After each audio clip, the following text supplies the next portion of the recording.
I turn 57 tomorrow. It's funny, in that bittersweet way, how you can spend so much time avoiding certain truths only to have them sneak up on you when you least expect it. Like how a clock's hands always tick louder as you get older, as though time itself is trying to make sure you don't forget it's there, just waiting for you to look up and realize it's too late. I've never been married. I've never had children. Those two facts are simple, easy to say, and yet I find myself repeating them in my head like a mantra, as if I could somehow will them into a different reality. Maybe I think I'll find comfort in the repetition, but the truth is, it only makes the silence between the words louder.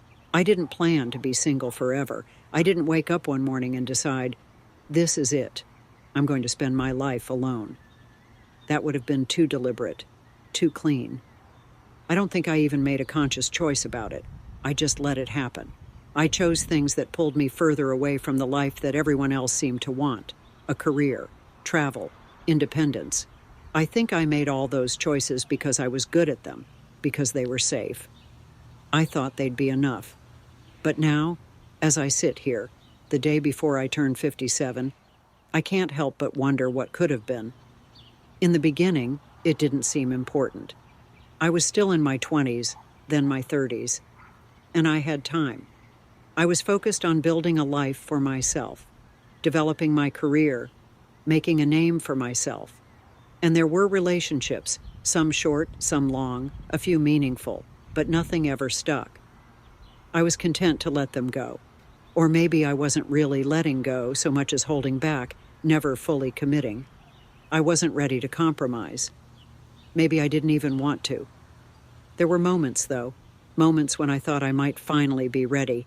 I remember David from college. He was kind, thoughtful, and when we reconnected after all those years, I thought maybe, just maybe, I could make it work with him. We spent months seeing each other, talking late into the night, walking hand in hand through parks, sharing meals, sharing our lives. It felt easy, effortless. I remember one night, after a long dinner at his apartment, we sat on the couch, and he casually mentioned that maybe, one day, we'd live together. And it was like a switch went off inside me. I froze, instinctively pulling back. My gut twisted. I didn't know why, but the thought of living with him, of merging our lives in that way, felt wrong. Not because I didn't care about him, because I did, but because it felt like a path I wasn't ready to walk.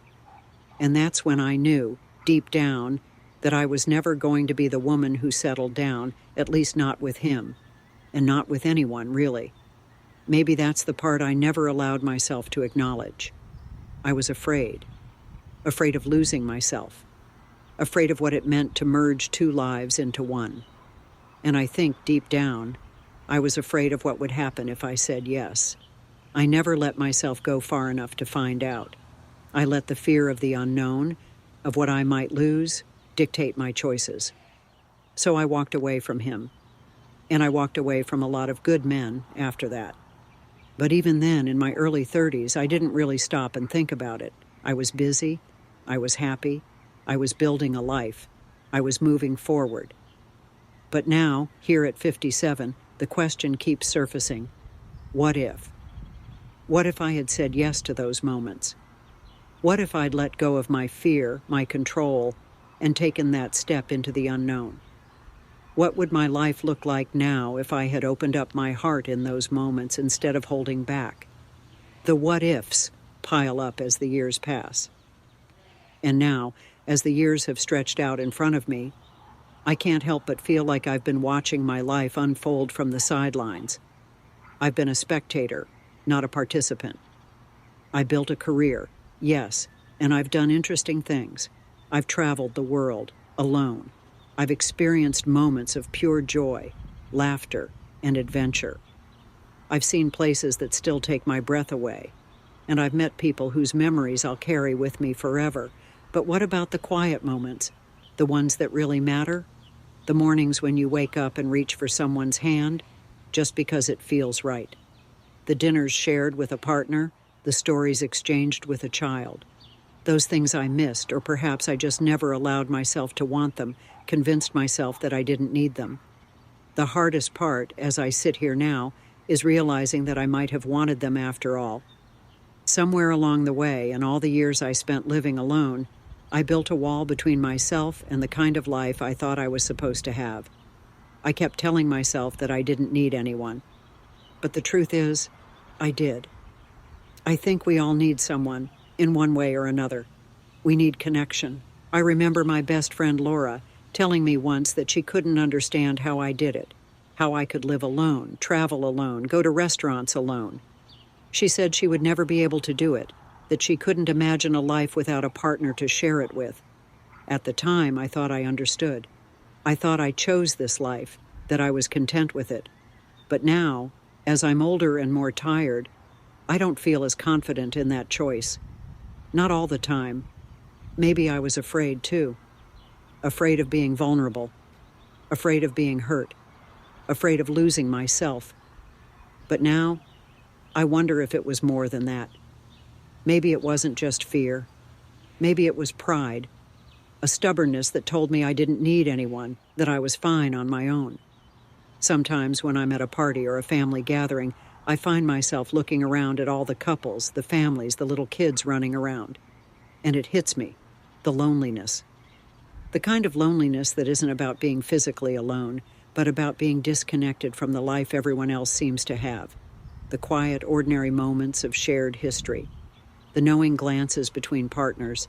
The sound of children's laughter echoing through a house. I feel like an outsider, like I'm looking in on something I could have been part of, but somehow never was. I think about those times when I was younger, when I could have chosen a different path. I could have stayed with Tom, the man I met in my 30s, the one who proposed after 3 years. I could have said yes. I could have started a family. Maybe we wouldn't have worked out in the end, but at least I would have had the experience of trying. I would have known what it was like to build something with someone, to have someone beside me as I navigated life's ups and downs. I didn't say yes. I didn't say no either. I just let it slip away. I thought I was making the right decision. But now, as I look back, I wonder, was I? Was I really ready for that life? Or was I just afraid of it? Then there's the question of children. I never had a burning desire to have kids. I didn't long for the pitter-patter of little feet, the constant worry that comes with parenting. But now, when I see my friends with grown children, some of them with grandchildren, it hits me in a way I didn't expect. The idea of family, of legacy, of passing something on is something I never fully considered. I've built a career. I've traveled the world.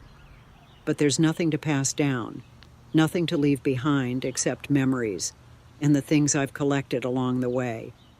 What if I had been willing to open myself to the possibility? What if I had been brave enough to let a child into my life, to experience what it's like to nurture and be nurtured in return? Maybe it wouldn't have been easy. Maybe I wouldn't have been the perfect mother, but maybe I would have been a good one. And maybe, just maybe, that would have made all the difference. I sit here now, with the evening sun casting long shadows across the room, and I realize that I've spent so many years thinking I was okay on my own, telling myself that I didn't need anyone, that I had everything I needed. But now, as the years have passed, I feel the quiet of my solitude more keenly. It's not a loneliness that's about being alone. I'm used to being alone, but a loneliness of not having shared my life with someone, not having built something with another person, not having the kind of family and connection that most people seem to take for granted. I'm not sure if I'll ever fully come to terms with it. Maybe that's the hardest part, the not knowing, the wondering. What if I had made different choices? What if I had said yes to that life? Would it have been better? Would I have been happier? Or would I have just traded one set of regrets for another? I don't know, but I do know this. I've lived the life I have, and it's mine. It's not what I thought I wanted when I was young, but it's what I have. And maybe, in the end, that's enough.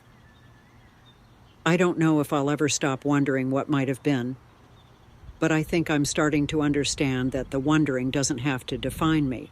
Maybe the only thing I can do now is look forward, as uncertain as that future may be, and make peace with the choices I've made. Or at least stop asking myself, what if so often?